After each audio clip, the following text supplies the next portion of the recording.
Hey y'all. Okay, so what we're talking about today is looking at enzyme labs. So a lab using some sort of enzyme to either investigate how does temperature affect that particular reaction or how does pH affect the reaction. So one of the most common labs that you will see in the IGCSE curriculum is investigating the effect of amylase on starch and then being able to test it with iodine to see when does this reaction stop occurring.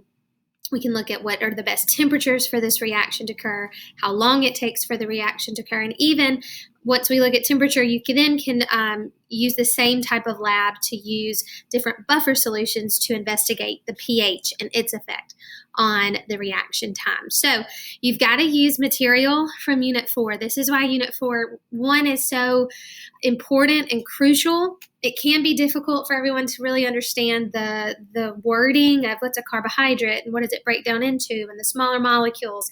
Then we jump into that enzyme activity with those molecules. So what we're looking at today, starch, once it comes in contact with an enzyme that can break it down, what's it being broken down into, right? Now, we should know from Unit 4 that when you test a starch, you use iodine, and that iodine is going to turn a dark blue-black color if starch is present.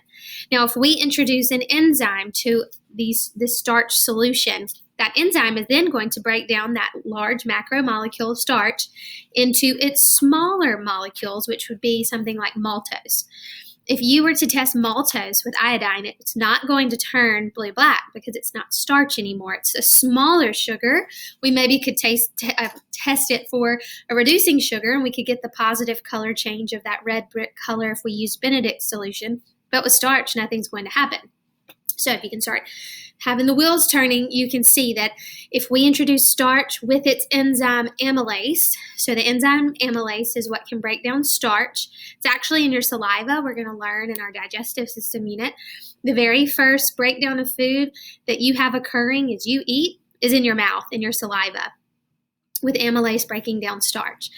So when we introduce starch to amylase, we can then investigate how quickly this reaction is occurring. So if you want to pause it right here, you can read the investigation on the effects of temperature on amylase. We're also going to watch a video on this when we do this lab day in class. So you can pause it right here, but I'm going to keep on moving just for the sake of time.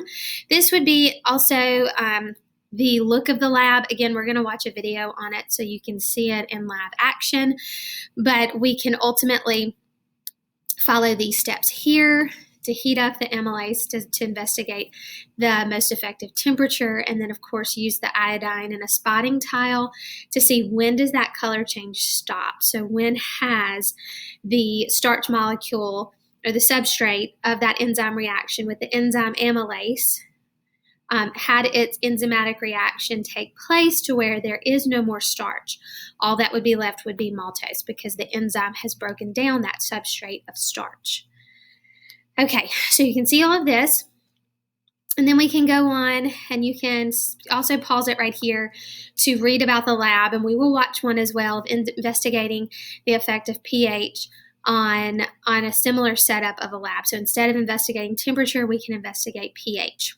Okay, and with doing this, you add what's called buffer solutions because there are different levels of pH, so you can investigate which pH was most effective for that starch to be broken down by the enzyme amylase. Okay, and I'll go ahead and scroll up. You can also pause it here to read through the steps 1 through 4, and then continuing on. Steps 5 and 6. Sorry, my screen's going a little fast. Steps 5 and 6. Okay, and using that same spotting tile and method. Again, we'll watch this on a video. And I believe that wraps it up for labs. Just make sure also to note your safety aspects for these labs. For safety, you want to make sure we have eye covering as well as gloves if they're available. So you'd want to wear eye covering, gloves. If you're working with hot water, like in the temperature part of this lab, you'd want to make sure you handle glassware appropriately by using tongs, making sure we don't put it from its hottest source into ice cold water because glass can break. So just making sure we are aware of some of the safety factors in these labs as well. Okay? All right, I'll check in with y'all for that next CFU, and we'll see each other soon.